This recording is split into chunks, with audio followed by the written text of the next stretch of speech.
Thank you for joining CareerCert today for our webinar on basic airway management. I'm your host for this webinar, Danielle.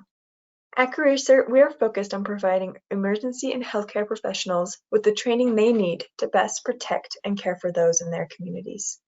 And we are grateful for this opportunity to connect with you today. It's my pleasure to introduce you to our presenter for this webinar, Dan Bunker.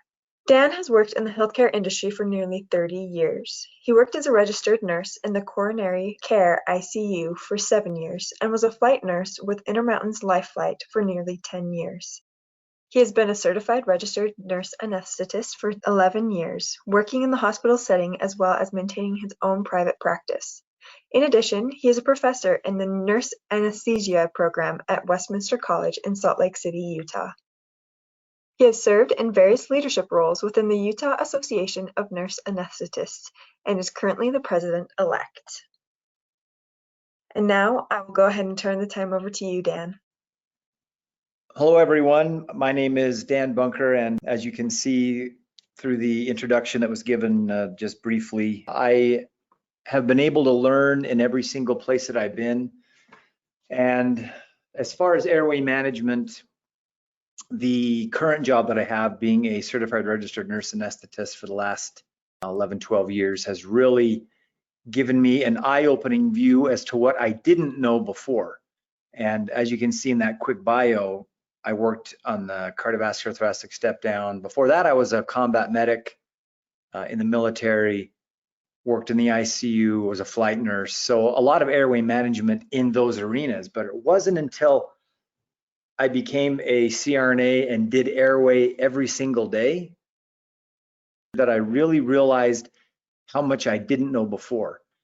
And I want to try to help kind of forward this knowledge that I've gained, if you will, to others. Now, please don't get me wrong. I'm not saying that I am the end all be all with airway management, because that is not the case. I think if anybody ever thinks that, it might be just a little bit too arrogant for what they're doing. But there are a handful of things that I've learned that I know that if somebody's paying attention and wants to learn, that I can either help polish what they're currently doing or maybe give them some new information that they didn't have before. So today's webinar is going to be on basic airway management. This is going to be the kind of the first part to airway management that we're putting together for a webinar. The next one will be advanced airway management, which we'll talk about a little bit more at the end of this webinar. And even though this is basic, I think that it's going to cover more than just basics. I know when people get into a basic airway course or basic whatever course, sometimes it's a little too basic. Depending upon who you are and where you're coming from, you may have quite a bit of airway experience as is. And so I don't want you to immediately tune out. I want you to give me a shot and hang with me here for a little bit and see if this is going to be something that you can truly enjoy, because I think it's more advanced basic, and then we're going to get into, with the other webinar, maybe we'll get into the really advanced airway management. So we're just going to continue here, but that's how it's going to go, is basic for this one, and then on the next one we're going to go in even more depth. Here's just a quick overview of some of the objectives. Now, this is not everything that we're going to be talking about today. We will quickly go over some upper airway anatomy, maybe a little bit of physiology on top of that. We're going to look at some different assessment tools. Now, before I go any further, let me just tell you that the things that I'm going to be talking about, like I said, are things that I've learned wherever I've been, but mostly is going to be some stuff that I picked up in the world or the genre of anesthesia. But those things can help anybody who is dealing with patient airway. If you are working in the ICU, if you're working in EMS, if you are in the emergency room, if you're on the floor, I don't care where you are, any of these tools can be used, and specifically right now, these airway assessment tools on the objectives, wherever you might be. If you are going to be the one that's going to be instrumenting the airway, or if you're going to be the one that's helping the provider do the intubation or placing the LMA or just bag valve masking the patient, right? These things are tools that anybody could use to help benefit that patient in that certain situation. We're going to talk about proper positioning, pre-oxygenation and oxygenation, and then we'll have a few words on artificial airways. But that's kind of the general. And there's certainly going to be more things that we talk about on top of that stuff. So the part that everybody loves, let's just start with this before we get into the real meat and potatoes of airway management. And that is a little bit of anatomy and a little bit of physiology. I'm guessing that a lot of this is going to be just an overview, but I think it's important that we talk about it, so if terminology is used later on, we're all on the same sheet of music. So if we look at the upper airway, the first thing we talked about is the pharynx. And as you know, there are two entrances into the human airway, right? There's the nose, which goes back into the nasopharynx. There's the mouth that then goes back leads into the oropharynx. And the palate separates those two areas. And then that back towards the back is where the nasopharynx, the oropharynx kind of join up into the generalized term as far as the pharynx. And on this slide right here, I have, the exact breakdown as to where one begins and to where one ends. And I don't think that's necessarily something that I have to read to you, but just so you kind of have a general understanding that it is broken up basically into thirds. And everything kind of joins up, and it's in a general term called the pharynx. And the laryngopharynx is towards the back, and that's also called the hypopharynx, I think is what you'll read. And depending on what literature you're looking at, these demarcations of where one begins and where one ends might be a little bit different. And again, it doesn't really matter for what we're talking about. It's just important to know that those, these areas do exist. So that's the pharynx. Now let's talk about the larynx for a minute, because this one is going to be much more important as we're talking about airway management and identification of certain things. It's the structures of the larynx that really seem to play a bigger role in our conversation here as we go. So the larynx is a cartilaginous skeleton held together by ligaments and muscle. All these things, just like everywhere else in the body, right? Everything interconnects, and we've got ligaments and muscle that are holding this structure together. And the big parts of this is that the larynx is composed of 9 pieces of cartilage, if you will. There's single and paired. So there's 3 single, the thyroid, cricoid, and epiglottis. And then the paired cartilages are the arytenoids, the corniculates, and the cuneiforms. And there's going to be some different, this is just one view of this. And I'm going to give you different views as this webinar goes along. I think it's both a left and right side of your brain, right? The left side is the logical side, the scientific side, and the right side is kind of the artistic side. When we're looking at anatomy, we're looking at something like this, and we're changing the view, we're going superior, going inferior, maybe looking lateral. You kind of have to get that right side going so you can, the artistic part, so you can understand and not get lost as to where we are. But if you look at this picture, I just want to break down a couple things. That epiglottis is right there towards the top. And that is, from this moment forward in the webinar, I want you to realize and know, and not just this webinar, but in the future, that the epiglottis is your main airway landmark.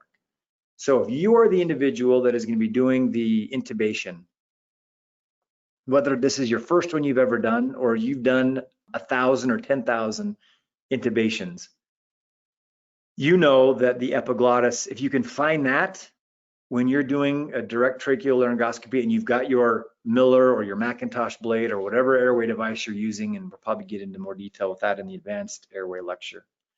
If you can find that epiglottis and you know your anatomy, then more often than not, barring anything that's extremely abnormal or whatever might be going on with the patient, but most of the time, if you can find that, then you're going to be able to get that airway secured. Now, it might still be difficult. It might be a very anterior view. You might not be able to see all the other things that you like to be able to see with a normal intubation, but at least you've got a starting point. One of my roles right now is I'm a professor in an anesthesia program here in Salt Lake City.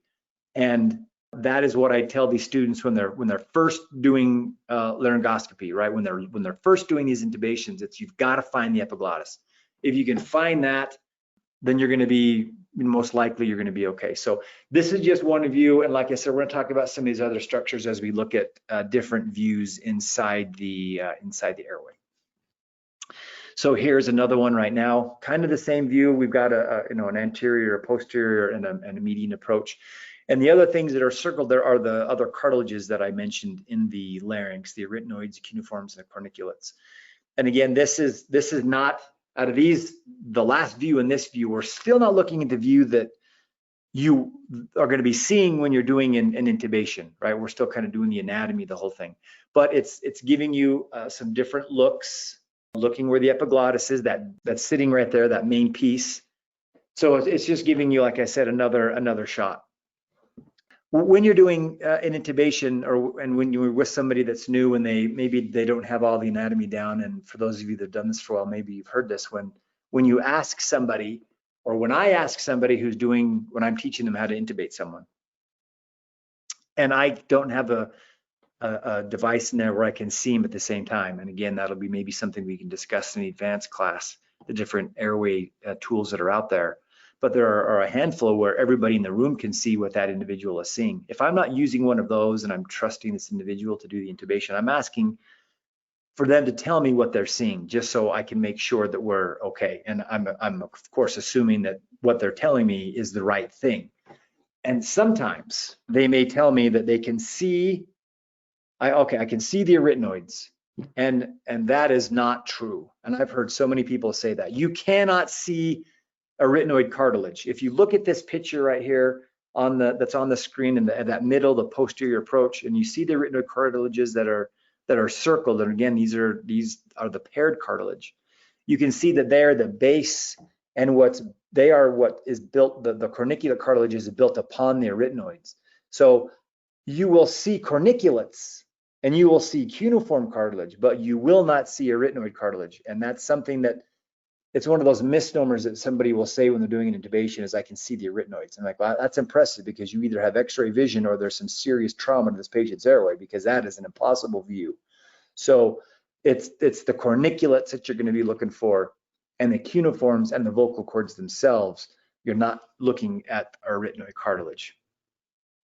Here's a picture that I put together. These next 3 slides, I'm gonna just kind of break them down a little bit, but this is what the view that we are going to be looking for. And again, we're just kind of doing the overview here. When you're doing the instrumentation, the airway instrumentation, and you're looking inside the airway, right? And now I need to explain that this program that I used to make these pictures wouldn't leave the other structures flesh colored. So all of this that you're seeing that's white and gray and like that hyoid bone that's brown, right? You're not going to be able to see that. Everything is going to be covered in tissue. So everything's going to be pink, like down towards the bottom. And especially that piece that's right in the middle, that big triangle piece, that's your epiglottis, right? That's that big epiglottis that you're going to be looking for. And you'll have to get rid of that band that's in the middle, because that's really not there either. So this is the view as you are putting that blade in, and you are slowly advancing, and you are finding the epiglottis, and you're finding those airway landmarks that you were looking for. This could easily be a view that you have if everything was covered in tissue and everything was pink. So you'll have to go with me to that, just imagine that. And the epiglottis will most likely, until you go a little bit further, will be sitting down over the airway just like this, because that epiglottis protects the airway. That's what we want, right? As we're looking right here, the epiglottis is doing its job. It's preventing the patient from aspirating. And so as you advance the blade, and again, I'll get into much more detail with the advanced lecture as we talk specifically about techniques to intubate, because with this one, with the basic airway management, I don't want to get so much into the advanced skill of intubation, but for everything that we're doing, I think it's important that we know what's happening inside. What we will be talking about today, like I mentioned in the objectives, is how to use a bag valve mask to mask ventilate somebody. And again, in the OR, when I have a student, I don't let them do anything with my patients until they can prove to me that they can oxygenate and ventilate the patient without having to instrument the airway. If you can mask ventilate your patient with a bag valve mask or whatever it is that you're using, then you're going to keep your patient alive. Now, there's obviously you may need to intubate, you may need to use an LMA, you may need to do something. But the long and the short of it is if you can mask ventilate any patient, then they are not going to have any type of a hypoxic or anoxic event. And so I need to have somebody prove to me that they can do that before I let them do anything else. Okay, that's just kind of a side view. That's one reason, again, why I want to go over this. So as you put that blade down, and whether you're using a straight blade, which is a Miller, or a curved blade, which is a Macintosh, and you're either lifting, specifically if you've got the Miller blade or the straight blade, and you're lifting that epiglottis, you're actually using the tip of that blade to lift it out of the way, or you're using the curved blade of the Macintosh blade to go into the vallecula, which is right before the epiglottis, kind of where this band thing is, that's on this picture at least, and you're lifting up that way. That epiglottis will then either be lifted with the tip of the straight blade, or in the vallecula lifting up, it'll flip it up out of the way. Then you will get this view. Okay, that epiglottis on this picture is now kind of up and is getting out of the way. So now you're seeing vocal cords, those two bands that are right in the middle. And this is looking more like the picture that you are going to want. Now, again, you can see the arytenoids, you can see the corniculates, and you can see the cuneiform. And if we were in a classroom, I could be pointing to the board and everything else. So I hope that you're with me. If you go to the bottom of this picture, you see the two straight white bands. Those are your vocal cords. Connect to those vocal cords. In this graphic, you have the arytenoids, which you normally are not going to be able to see because they're covered. And then at the very bottom of those white pillars, if you will, you see those two little triangles. Those are the corniculates. That's what you can see. And they're not white. Again, they're going to be pink colored. And then to the outside of each one of those, you see the two pink circles that are a little bit larger. Those are your cuneiform. So if you were to put your hand up against your screen right now and put your hand level with that epiglottis that's flipped up, and just slide your hand down, and you go all the way to the very bottom, sometimes that's all you're going to see, right? You might just see corniculates, or you might just see cuneiform cartilage. But now at least you know, because you know anatomy, you know that if you angle that tube up just a little bit anteriorly, when I say anteriorly, you got to remember your patient is lying on their back, right? They're lying supine.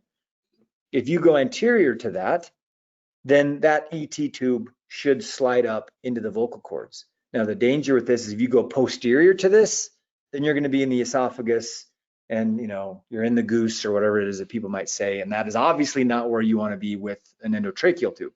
Not going to do your patient any good. So this is the view that we're hoping for when you're doing intubation. And then if we go one step further, you get that epiglottis out of the way even more, then you've got a cleaner view. And you can see right here that now you can't see those white bands. They're kind of covered with whether this is false cords, that tissue. And this is a view that you might have. Again, remembering down at the bottom, those pieces that are white, the arytenoids and the corniculates, are not going to be white. They're going to be pink, like the cuneiforms out to the side. This might be a view that you have where you really don't see white bands. And it could be for a variety of reasons. You might not see those specific vocal cords like we did in the other picture.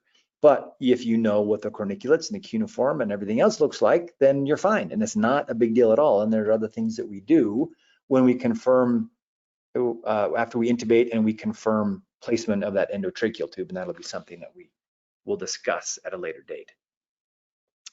Just to go into a little more anatomy, if we look at the larynx, you can see that there are a lot of muscles involved. And the human body is an amazing structure, and up towards the neck and the head, I think is some of the most amazing parts of them all. But if you look at, and if we break this down without getting into too much detail, because we could get mired down into the extrinsic muscles of the larynx and the internal muscles of the larynx, but we're just as again, as a generality, you've got elevators and you've got depressors with the extrinsic muscles. And again, in general, the extrinsic muscles of the larynx are used for swallowing.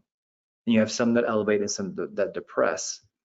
And then you have intrinsic muscles of the larynx, which are responsible for breathing and phonation. They can also be a little bit of swallowing also. Nothing is going to be just specifically for that, right? We all know that in medicine, very rarely is it just one thing. There's a lot of overlap in all of the parts of our bodies. And so you can see that the intrinsic muscles of the larynx can either be with respiration, swallowing, and phonation. And there's a lot to it. If we look at the, you can see kind of down at the bottom, you've got the lateral cricoretinoids and the lateral thyroretinoids. There's just a whole bunch of stuff that can abduct and shorten and lengthen, and depending on what is going on with the body. So we can see how detailed we can get. And then if we wanted to, we could even get into the nerve innervation of these muscles, which I did not include in this because I think that was beyond the scope of what we really needed to talk about. But then if we were to look at that, you can see how if you have a certain nerve injury, which then is attached to, if I can use that word loosely, attached to a certain muscle, then you don't have that function, which then whatever that muscle was doing, you don't have that function, right? So, and when you get into more depth of the airway, we can certainly get into something like that, but I don't think that it's necessary for the conversation that we're having today. Here's just another view of the laryngeal structures, kind of breaking it down into some different angles. And it's that bottom left one that is now going to be the graphic of what you're going to be looking at most of the time. Now, we need to flip that up though. We need to flip that 180 degrees, because if you're following me, all right, now all of a sudden in this picture, the corniculates and the cuniforms are at the top of the picture and the epiglottis is at the bottom. So if we're doing airway instrumentation and we're intubating somebody, this is reverse of what we would see. So we need to turn that picture 180 degrees. And then you can kind of see what I'm talking about. So you've got the corniculates in the middle, the cuneiforms just on the outside, vocal cords in the middle, the trachea is right between those vocal cords, and then you've got that big epiglottis that is in this picture, like I said, down at the bottom, but that would be on the top. And that's the piece that we're getting out of the way so we can see the rest of that airway. But anyway, this is just another picture so you can have a different view of what I'm talking about. No airway lecture or upper airway lecture would be complete without a little bit of information on the trachea. And again, we've got some other pieces on here that I think we need to discuss. The right bronchus. So if we go down to the bottom, so you've got that CRNA, right? That divides the right and left bronchus. And it's that very sensitive part of the body, by the way. A lot of nerve intervention in that CRNA, to the point where if you bump an ET tube up against that CRNA, you can actually cause them to brady down because of the nerve intervention that is a part of that. So, and they cough and they gag, and it can be something that can cause some real issues with your patient. So a lot of nerve intervention, patients don't like it, even under deep sedation or general anesthesia, depending on how deep they are. That ET tube goes down too far, they still will have a autonomic response to cough and gag and everything else. But you've got the right main bronchus and left main bronchus, and just as a review, I'm sure that right bronchus is wider, shorter, and more vertical than the left bronchus. And that is a reason why more people, when somebody aspirates something, it's more often it happens into the right bronchus than into the left one. It's also the reason why more often than not, we will, if we have an ET tube that's gone in too far, we will accidentally main stem somebody and it's going to go into the right side because of the angle off of the trachea. Now, as a little side note, if we want to talk pediatrics, peds up until I think it's about 3 or 4 years old, there's kind of a even chance of main stemming the left side, because it doesn't change angles until they're about 3 or 4.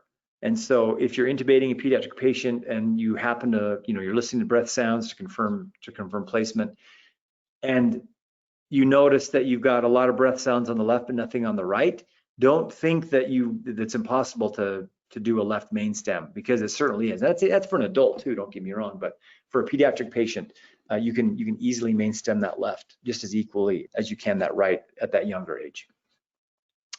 So if we go back towards the top, you'll see you've got the trachea in the middle, obviously, and then you have a few different things. You've got the thyroid cartilage, you've got the cricoid cartilage, and then right between those two things, you've got the cricothyroid membrane.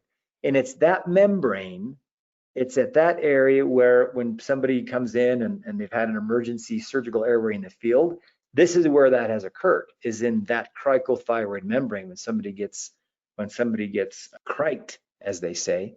And there's a couple of techniques to do that, but that is the area where that happens, where that part of the neck is cut, is separated, and a small endotracheal tube is then placed down through that membrane And this obviously doesn't happen under normal conditions. It's an emergency airway. They can't get something the normal route via the mouth or the nose, and this is an emergency, and they just get it in whatever way they can. But that is the area where that kind of thing happens. And again, that's something that could be talked about at another date if anybody ever showed any interest in that.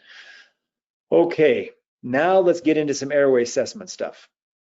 And these are things that, for the most part, I didn't know until I got into the world of anesthesia.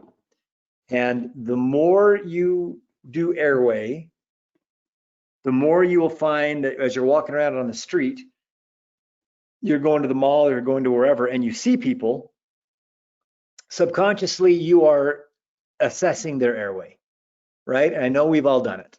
And for whatever specialty we may be in, and it's like, oh boy, I'm glad I don't have to whatever that patient right now, because that would be kind of difficult.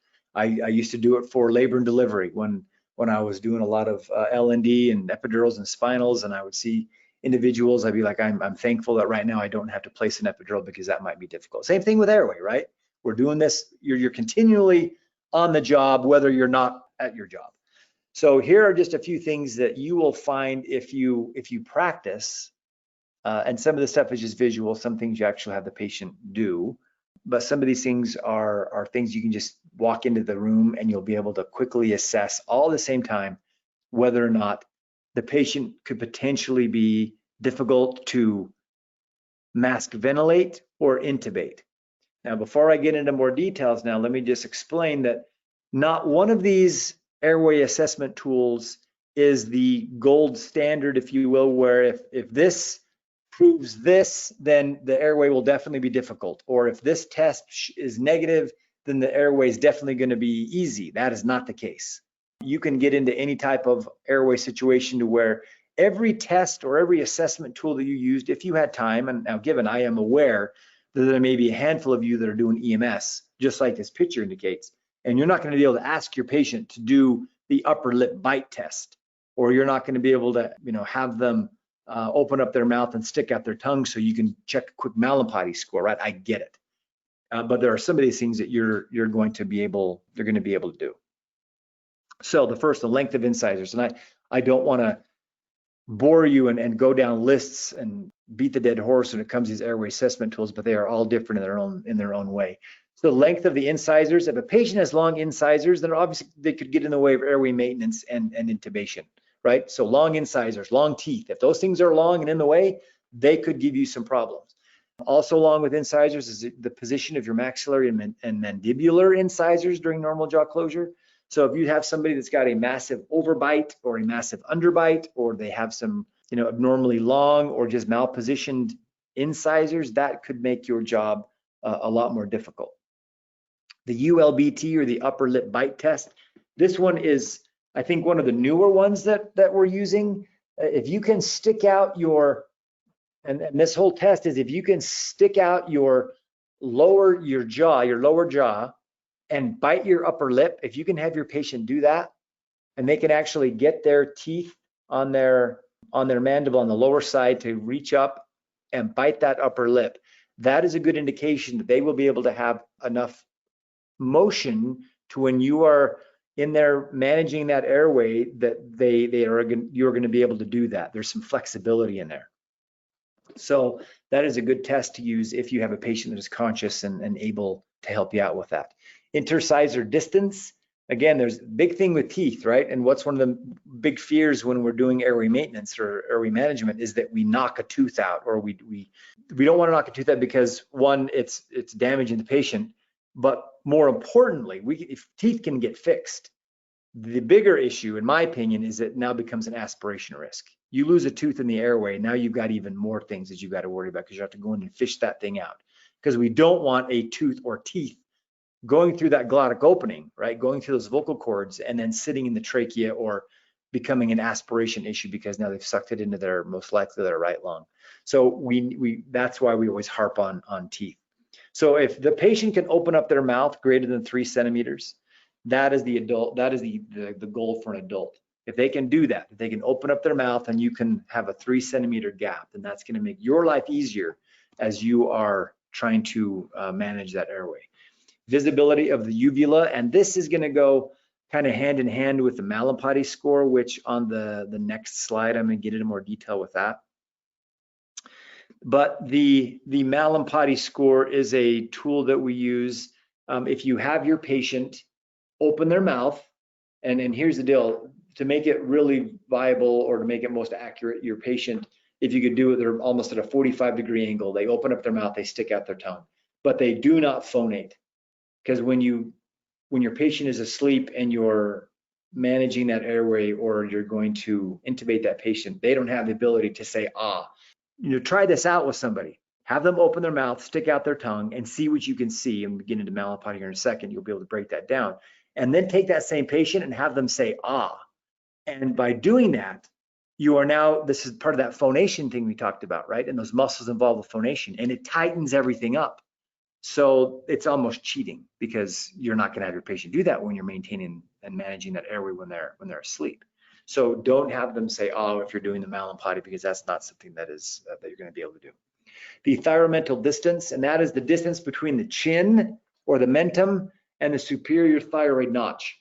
And if you were to go back and look at that anatomy, you'll see what I'm talking about. So you basically put your 3 fingers right underneath that chin, and you want to feel and make sure that you have at least 3 fingers between the bottom of that chin and that thyroid notch. If you have that upper thyroid notch, if you have at least 3 finger breaths, then that is a determinant that your airway should be okay. If it's very, very short, if it's 2 finger breaths or only 1 finger breath, then there's nowhere for that tongue to go.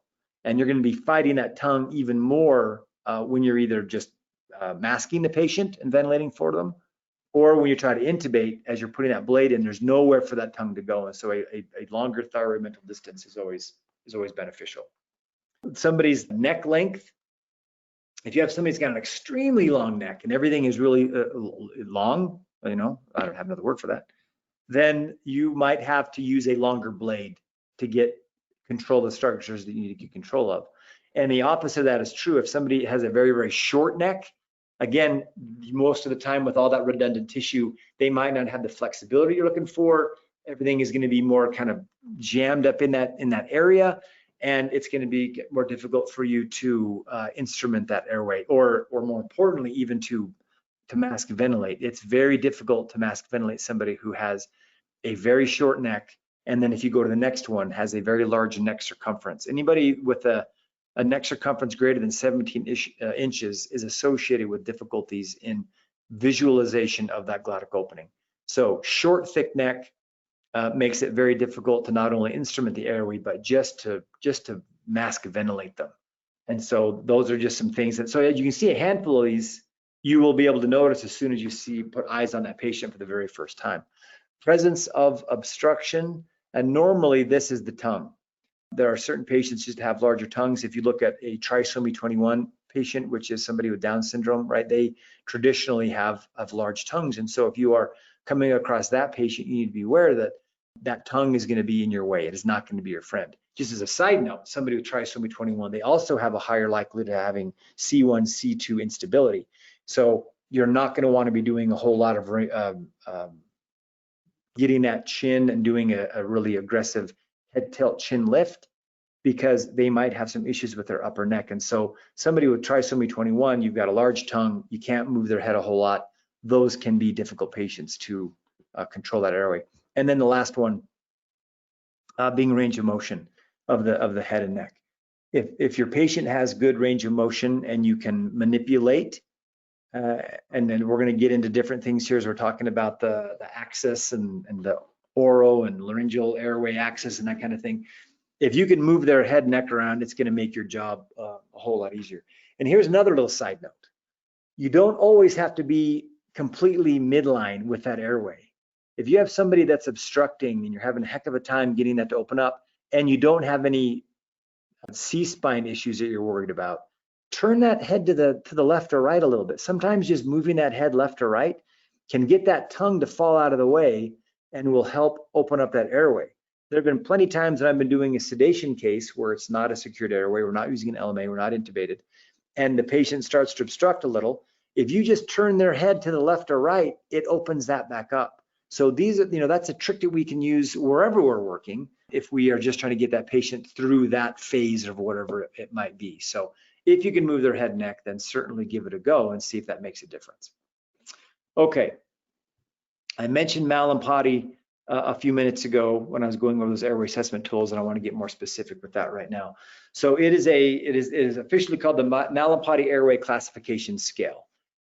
And as that patient opens up their mouth and sticks out their tongue, depending on what you can see is going to be the view that you give them, or the class that you give them. So the picture to the left where they're sticking out their tongue, and you see that that's a class 1 airway. You can see the entire arch, platal arch, including both facial pillars, all the way down to the base of the pillars, right? So you can see the uvula, the entire uvula. You can see left and right of the uvula, and it goes all the way down to the tonsils. You can see that in the background and those pillars, and you've got a nice view. If your patient can do this, then there's a really good chance that you're going to be able to secure that airway. A class 2 is the upper part of the fascial pillars, and most of the uvula are visible. Class 3, which is that third one, is only the soft and hard palates are visible. And then that class 4 is only the hard palate is visible.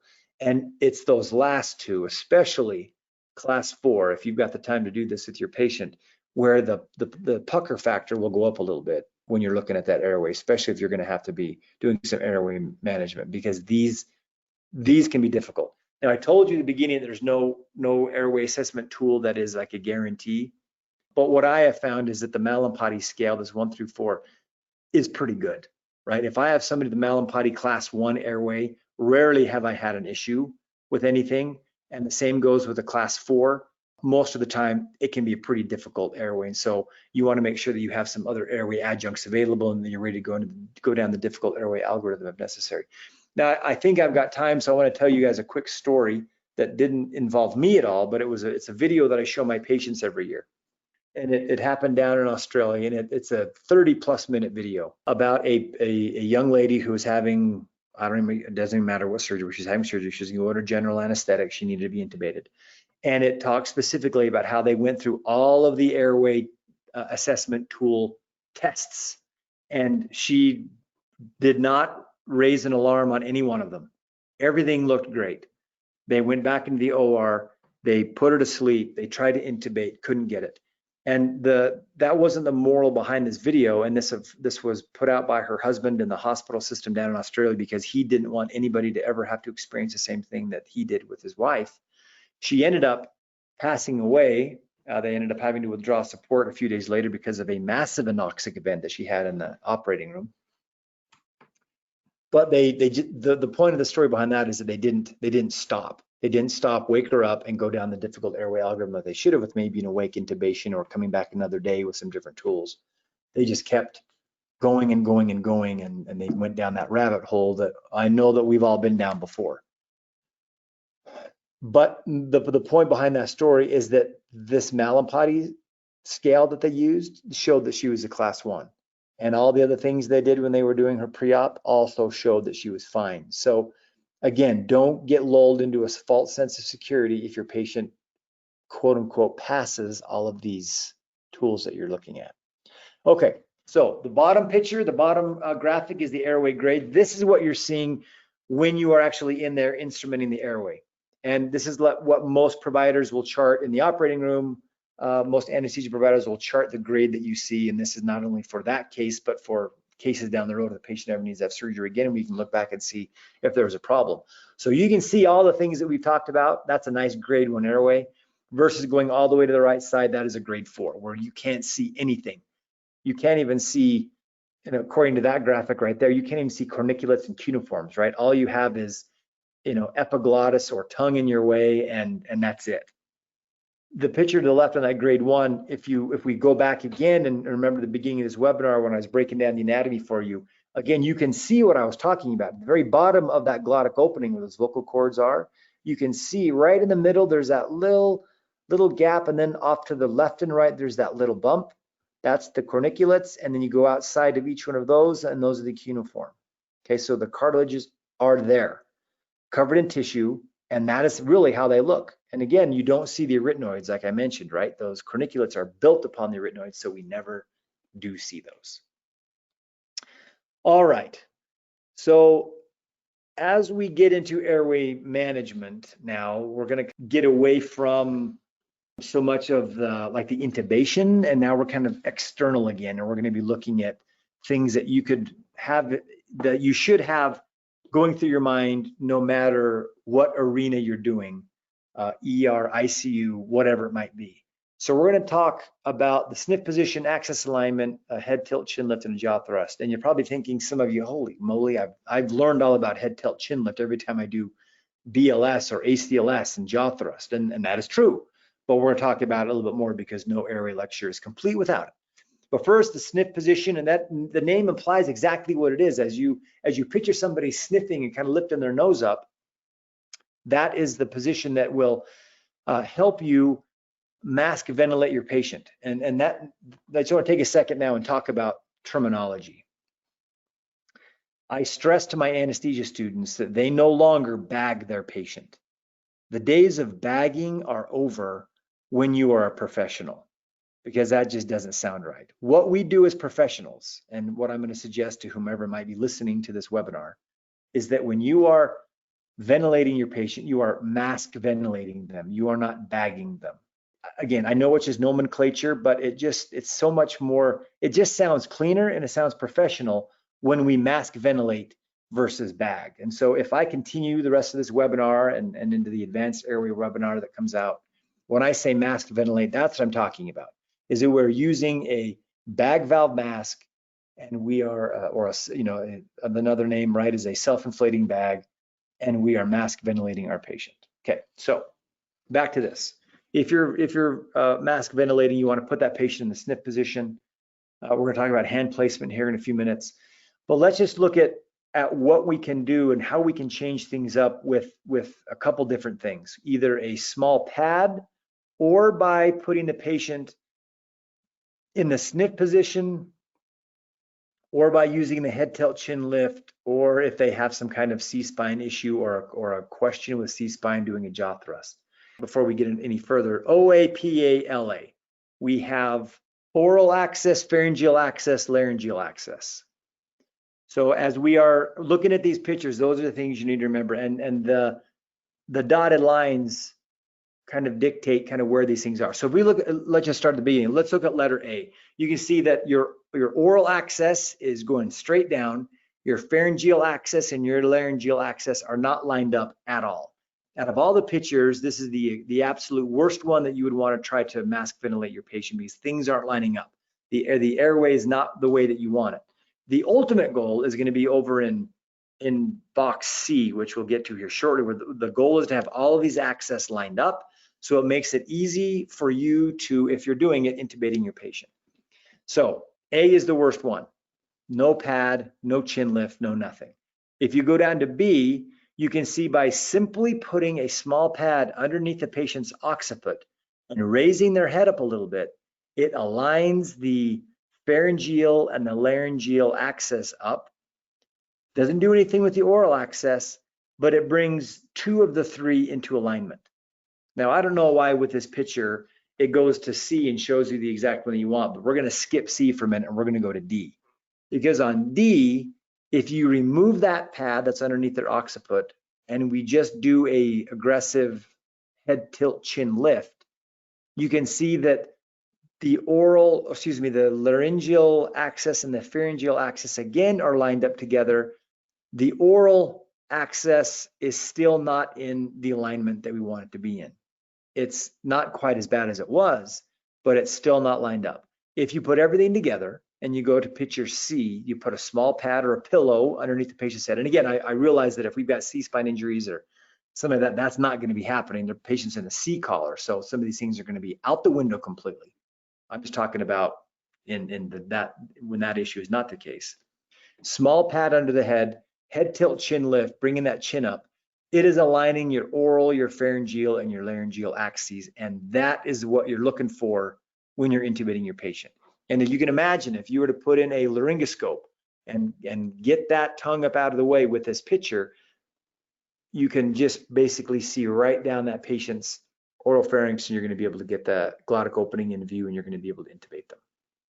So that's what axis alignment is all about. Now, head tilt, chin lift, cannot stress it enough that we need to use this more. I remember when I was in the ICU, been in there for a couple of years, thought I knew what I was doing with stuff. We had a patient that was desaturating, they were obtunded, they we weren't able to get him to wake up, and saturations were dropping. And this buddy of mine, another nurse, went in there, and as everybody was just kind of ramping up for what we're going to have to do next, he went in and did a simple head tilt chin lift, and that patient took the largest gasping breath that I had ever heard up until that point. And by maintaining that head tilt chin lift and keeping that airway open, just by doing that, saturations bounced right back up after a few seconds. And that gave us plenty of time to be able to figure out what it was that was going on with that patient and why they had slipped neurologically.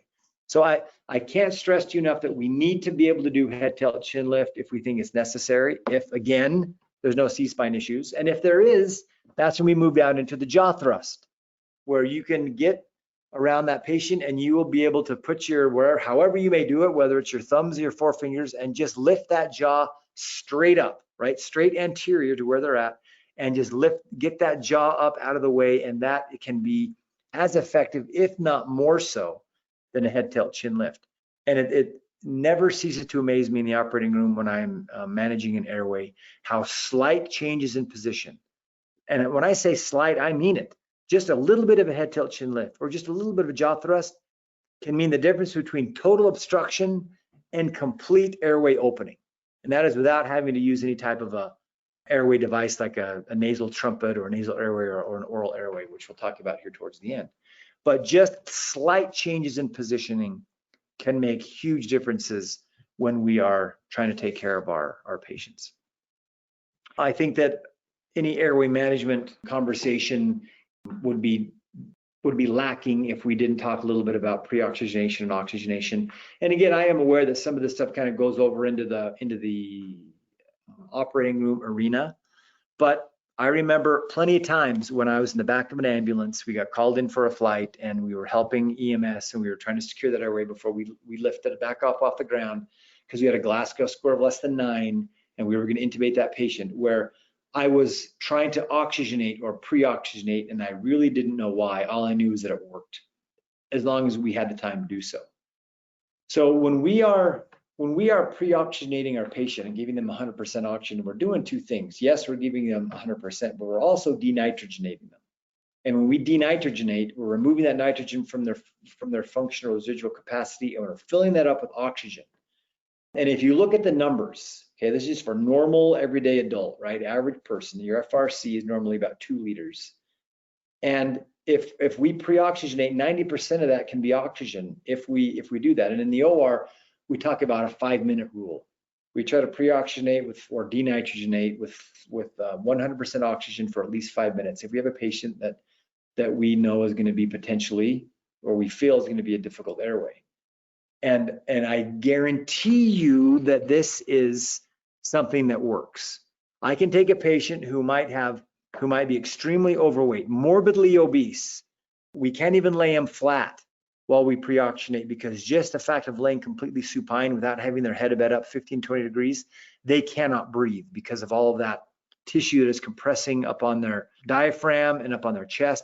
They have to have their head up. So those kinds of patients that I'm talking about specifically, if we pre-oxygenate them for 5 minutes and fill up that FRC, it's giving us, if not minutes, and it can be minutes, it's giving us seconds at the other end when we're trying to get that airway, and that can make a huge difference with these guys. So again, back to the math. So normal FRC is 2 liters, 90% of it can be oxygen if we do this thing right. Normal O2 consumption for the average adult is 200, 250 mils per minute. So if you just look at the math, and again, there's going to be different circumstances are happening here, and every patient's different. This potentially gives us 5 to 8 minutes of an apneic O2 reserve, meaning patient goes apneic, you've got 5 to 8 minutes before they start to desaturate because you filled up that tank with oxygen. You filled up their FRC and you gave them as much as you possibly could before you made them go apneic. And there's a study, but I remember it was handed to me when I was in anesthesia school, 13 years ago.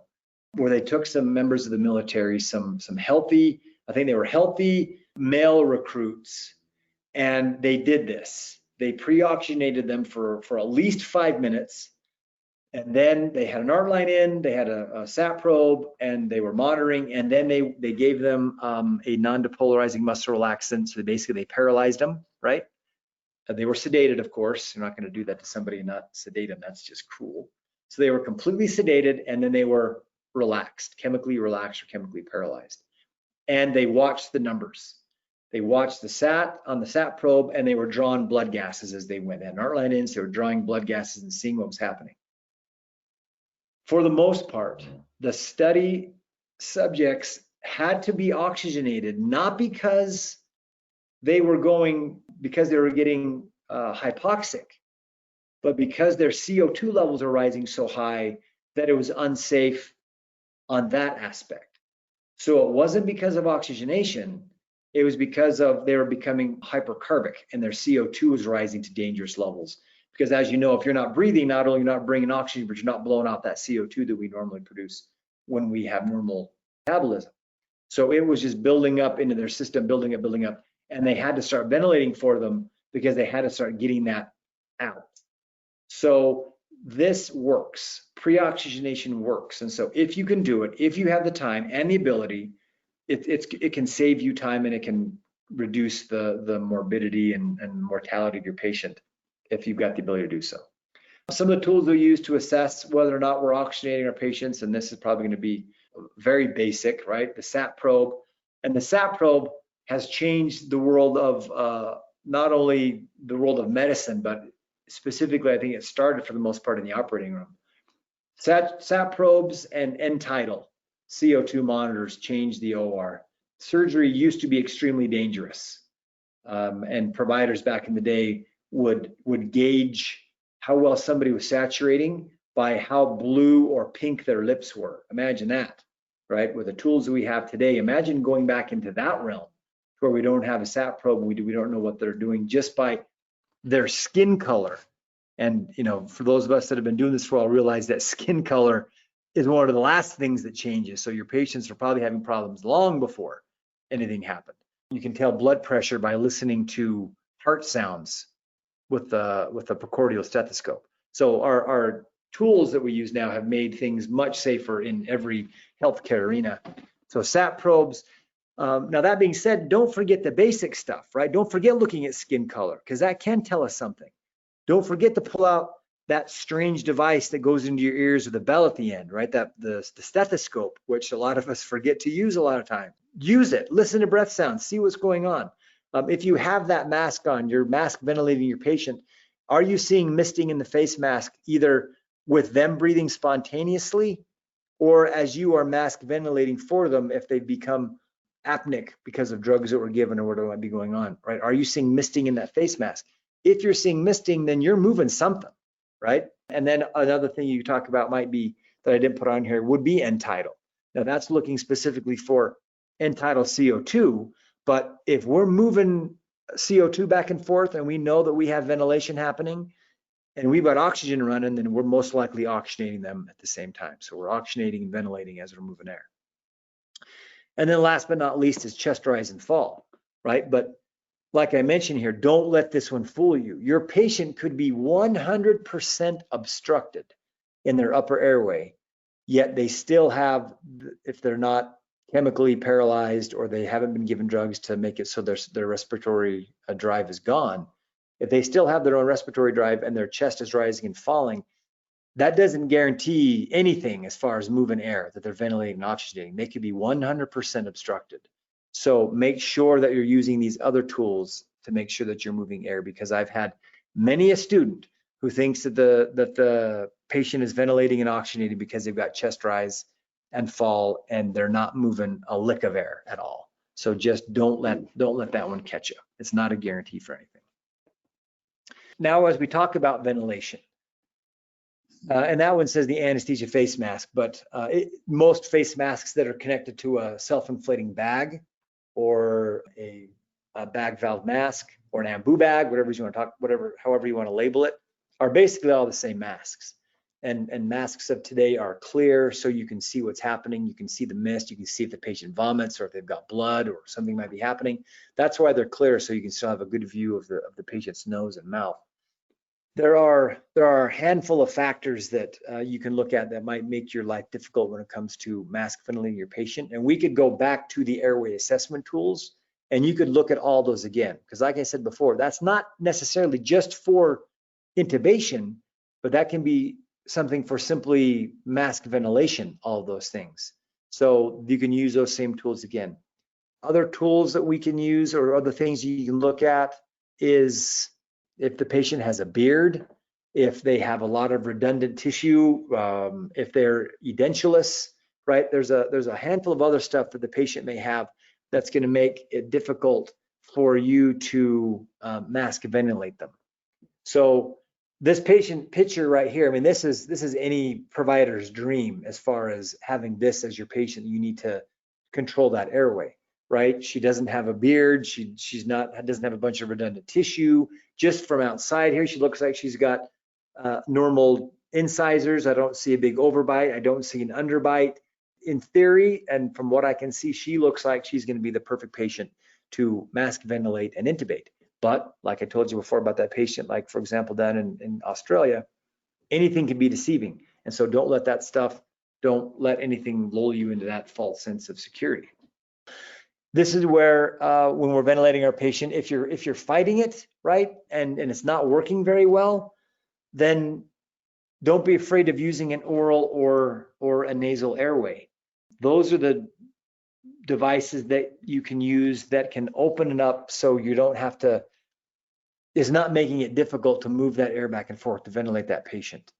There are a couple different techniques that you can use if you're mask ventilating your patient. There's the CE technique, and if you look at this graphic, it is almost accurate. But I'm going to go ahead and just show you, in my opinion, where the inaccuracies are, and it's going to be a good learning experience for all of us. So if you look at this individual's hand, and I'm assuming it's a man because of the amount of hair on his arm, but I might be wrong. You can see his thumb is up on the filler port where you can inflate or deflate the rim of that mask. That is not where your hand is going to be if you're using what's called the CE technique. The thumb and forefinger are the C, and then your middle finger, ring finger, and baby finger are the E. So his thumb should be on the rim on the outside of that mask below that filler port, giving him a good tight seal along the bridge of that nose. His hand should be wrapped around like it is, caught with that C formation, and it would be at the top of the rim of the mask, basically where it is right now. So that forefinger is basically in the right spot. The middle finger is not. The middle finger, ring finger, and pinky finger should be on the mandible and not on soft tissue. So his middle finger is on the plasticky part or the soft part of the mask. That's not going to do them really any good. And it looks to me like his pinky is in soft tissue, and that's not accurate either. His hand needs to move back towards the patient's left a little bit to be on bone. And that's the goal behind the CE technique, is that if you can hold the mask with the C with your thumb and forefinger and get a good tight seal, and then you can, and the purpose behind the E is to lift that jaw up, kind of like we talked about with that jaw thrust. Lifting that jaw up into the mask as you're holding a tight seal with the thumb and forefinger is the best way to ventilate your patient. You are not smashing the mask onto the patient's face. And I can't stress that enough. That is not a good way to mask ventilate. You are bringing the patient's face up into the mask, and you're using that C to get a good seal. And that's the best way to do it. And your other hand, your right hand, is then going to be used to inflate or to squeeze that bag valve mask and cause ventilation through that mask where you can then ventilate and oxygenate your patient. So that's two-handed. Three-handed is where you're using somebody else is helping you out.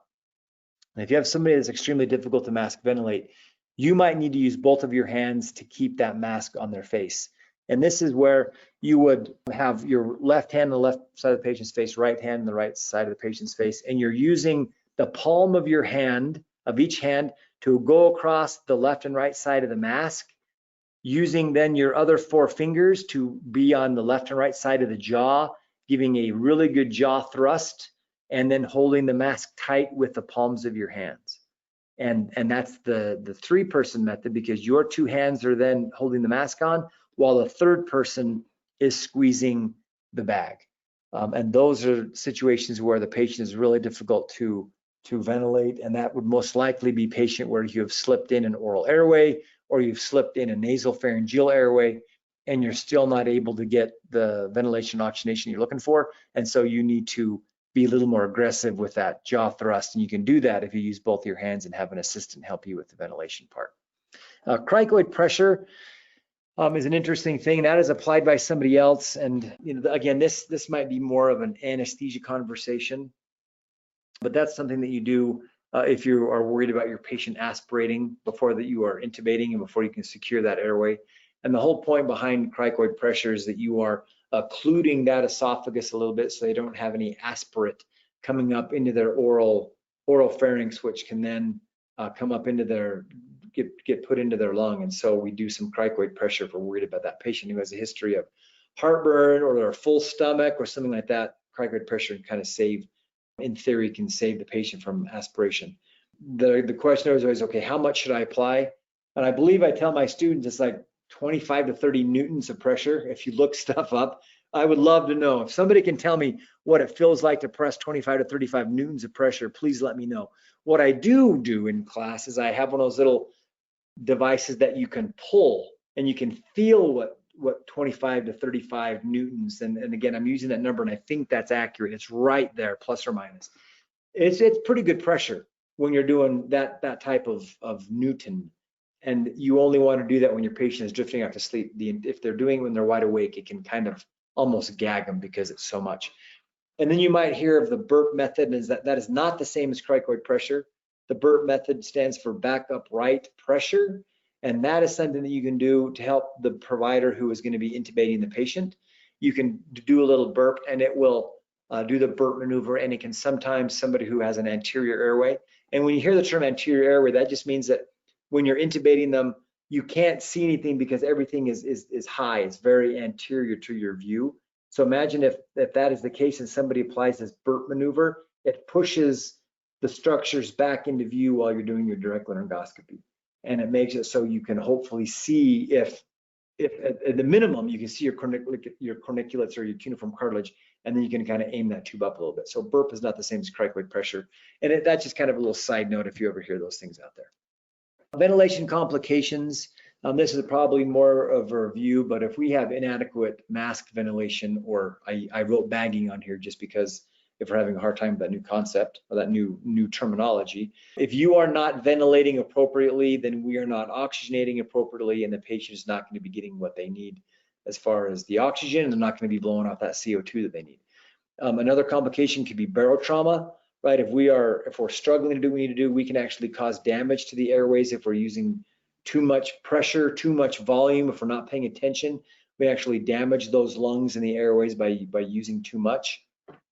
Hyperventilation is something that happens in emergency situations and with providers that are new. They just kind of, they're not counting, they're mask ventilating that patient, and come heck or high water, they're going to do a good job. And so normally we have a patient that's breathing maybe 12 to 18 in a minute, and you've got somebody hyperventilating because they're running high on their own epi and norepi circulating through their body, and now they're masking this patient at a rate of 30 or more. And so they're really dropping that CO2. They're getting their oxygen, but they're hyperventilating that patient. And if you think about that, that can cause barotrauma in and of itself, because they might not be allowing for proper exhalation times. And so they're stacking breaths by ventilating them too fast. The patient is not able to get out. Let's say we're giving them 400 mils every breath, but we're not giving them enough time to exhale. So maybe only 350 is coming out. So with each breath, they're leaving 50 mils behind, and that is going to stack. And that's what I mean by that, is they're going to have more and more left behind. And so we have to be careful that we don't hyperventilate.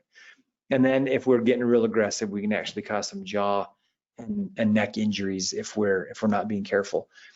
And that's something I want to just take a minute on. You know, these patients that we're dealing with, for the most part, aren't able to protect themselves when it comes to their head and neck position. And I've seen so many providers over the years who the patient has been put to sleep, or it's in an emergency, and they don't have the ability to protect when the provider is moving their head and neck back and forth. And it almost looks like they're moving around a rag doll. And that's something that I try to teach my patients, that you have to have, for the most part, slow and deliberate movements, and you don't want to hurt your patient. So you can put them in any position that you want, barring C-spine injuries and that kind of stuff. You can put them where you want them. You don't have to make it rough, and you don't have to make it too fast, because that's when we do things like that you can cause problems. So these are just a few ventilation complications. The main ones being you're not doing it right. We're not ventilating, we're not oxygenating, and these other ones are just kind of some side stuff. I mentioned earlier that don't be afraid to use a nasal or oral airway. An NPA or an OPA is what you may recognize these things at. This graphic is just different sized oral pharyngeal airways, and they are great adjuncts to use if we are not able to give any type of positive pressure ventilation. We're not able to mask ventilate our patient for whatever reason. If they've got redundant tissue, the tongue's in the way, you can slide one of these things in, and it makes all the difference in the world. What I do a lot of times, just to give another picture to this thing, I do a lot of general anesthetic dental cases. And if I'm masking my kid at the beginning of the case before I intubate, and it's difficult, I can usually guess that they're going to have big tonsils. And then I instrument the airway, and sure enough, I've got these big tonsils left and right that sometimes are kissing each other. So it's tough to ventilate. When the case is done and I'm extubating my patient, I don't want them to be struggling or to have an airway obstruction. I'll slide a nasopharyngeal airway back there, and it pretty much bypasses that oral pharynx completely, and they're breathing everything through their nasopharynx, and they're clear as a bell because they don't have that obstruction. So there are a lot of situations when either an oral or narrow or nasal airway can be used, and it's going to make your life easier because you're able to ventilate the patient and oxygenate them, and it's going to make the patient's life better, obviously, because that's happening. Now, which is better and why?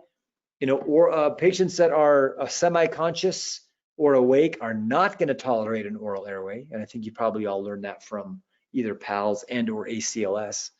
Having that in their mouth, around their tongue, back in the back of their oral pharynx is not something that is enjoyable, and so they're going to cough and gag on that. So somebody who's conscious, semi-conscious, a nasopharyngeal airway is going to be more appropriate. And then if you're worried about any type of basilar skull fracture, or there's a handful of things you could do that we could list, but you're not going to want to use a nasopharyngeal airway. You're not going to want to put anything down the back of that patient's nose, because we don't want to put that into their cranial vault. But again, depending upon the patient, depending on the circumstances, you can use one or the other, or you can even use both if that's making a difference. If you've got two nasal trumpets in and an oral airway, I might suggest that you move towards a more advanced airway. And I've seen that before. I've seen providers do that. And unless you're just a quick bridge to being awake, you need to do something else, because that's not quite right. You need to be putting in an LMA, or most likely intubating the patient if they're that obtunded, or they're that whatever, to where you need to have that kind of a support to keep them oxygenating and ventilating. So in conclusion, there are a handful of things that you can do to monitor or to assess your patient to determine whether or not you think they're going to be a difficult mask ventilation or a difficult intubation.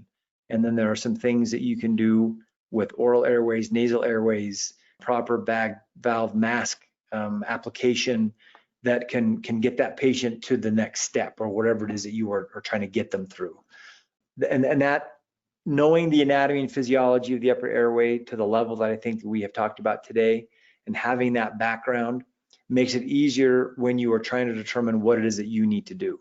And that is going to be even more important as we move into the advanced airway webinar, where we talk about airway instrumentation.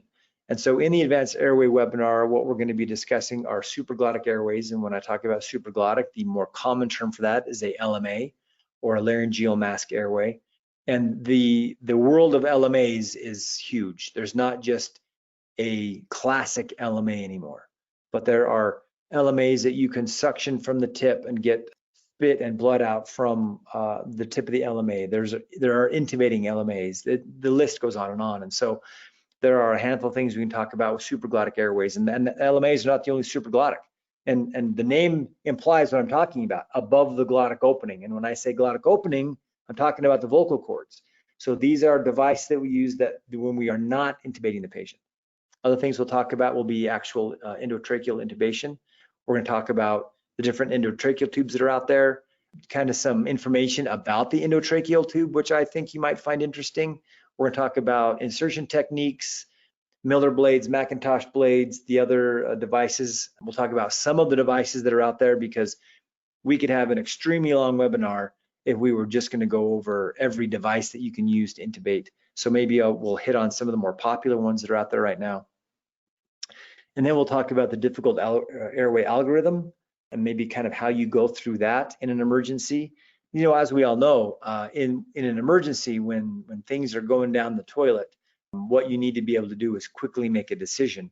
And having some familiarity with the difficult airway algorithm will be able to save time. And as we all know, time is very important when we are dealing with a difficult airway. So I want to thank you guys for joining me for this basic airway management webinar. I hope that you were able to learn something that you didn't know before, or maybe it reinforced something that you already knew. Any ideas or suggestions or comments, please let us know. And I hope that I will be able to talk to you soon as we go over the advanced airway webinar. Thank you very much. Thank you everyone for joining us today for this important conversation. We would love to continue it with you. Visit us at careercert.com for more webinars and free resources to help prepare you to best protect your community. Thank you again for connecting with us today, and thank you for your sacrifice to make our communities safer places. Take care.